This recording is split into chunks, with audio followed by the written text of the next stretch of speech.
و اما الاخر هر چې هغه دویم کس و چې په قبر کې ورته عذاب میلوېدلو فکان یمشي بالنمیمة دا هغه کس و چې د دوو ملګرو په منځ کې یو شیطاني کوله ملګري یو په خپل منځ کې نښلول کورونه یې ونښلول قومونه یې ونښلول انډیوالان یو په خپل منځ کې په لانجه جګړه سره اچول دا هغه کس دی دما ته په معاشره کې ډېر داسې خلک شته چې هغه په دغه مرض چې د خلکو منځ کې چغلخوري کوي د دغه مرض د وجې په قبر کې په دوی باندې سخت عذاب که ته غواړې چې په ژوند کې د چا په خبرو د زه دوکه نه شم نو ته کوشش کوه چې چا دې ته خبره کوله د هغه خبرې تحقیق کوه چې دا خبره د مو غوږونو ته راورسېدله دا څومره حقیقت لري او څومره نه لري قرآن کې الله رب العالمین فرمایي یا ایها الذین آمنوا ان جاءکم فاسق بنبأ فتبینوا کله چې یو کس تاسې ته راشي او یوه خبره دې ته وکړي هغه خبره مه منه لوړ شه د هغه خبرې تحقیق وکړه چې دا یې رښتیا دې ته ویلي که دروغ یې ته ویلي او که چېرته تا تحقیق ونه کو او څه خبره یې ته کړې وه په هغه دې عمل وکړو الله فرمایي که چېرته تا پې عمل وکړو فتصبحوا على ما فعلتم نادمین د تا د لاس او داسې کار وشي چې بیا پې وروسته خفه وې چې ارمان چې نه وی مې دا کور کړی ارمان چې تحقیق مې کړی وی پخوا زمانه کې یو ښځه او یو سړی و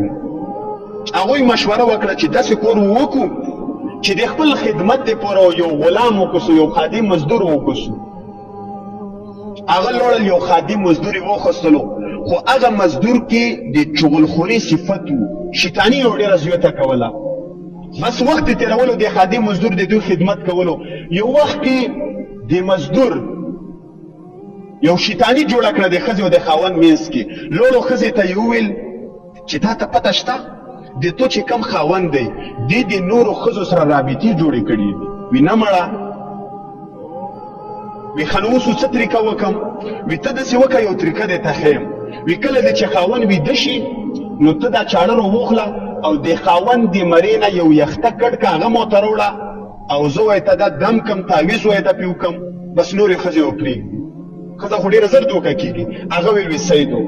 لوړو خاوند ته پټ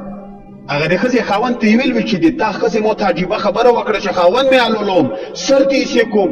وي نه مړه وي زه ته لوړ شه اوده شه ته ګوره ښځه وایي رودروم یې تو په مارې او چوړک وي بس خاوند یې ځوان اوده کړی دی په مخ یې سودر اچولی دی ښځه یې روغلې دو چوړی یې راخسي و چې د خاوند د مرې نه یخته کړ کړي هغه خادم غلام یې ته داسې ویلي و ښځه چې روغلې و څرنګې ته ویښته کټ کوي نو خاوند ته یې مخکې دی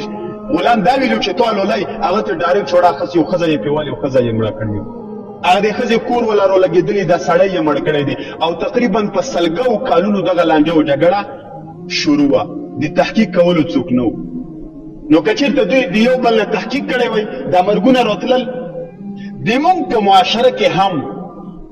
کلونه د مونږ لانجې دي د یو بل سره خفه یو جګړې هم دي حسدونه هم دي او په منځ کې هیڅ څه نشته خو صرف خبره تحقیق ته پوتې دو او د خلکو شیطانیانو د مونږ هغه لانجې جګړې جوړې کړي نو رسول الله علیه السلام فرمایي په هغه دوه قبرونو کې یو هغه انسان چې هغه د خلکو په منځ کې شیطاني کوله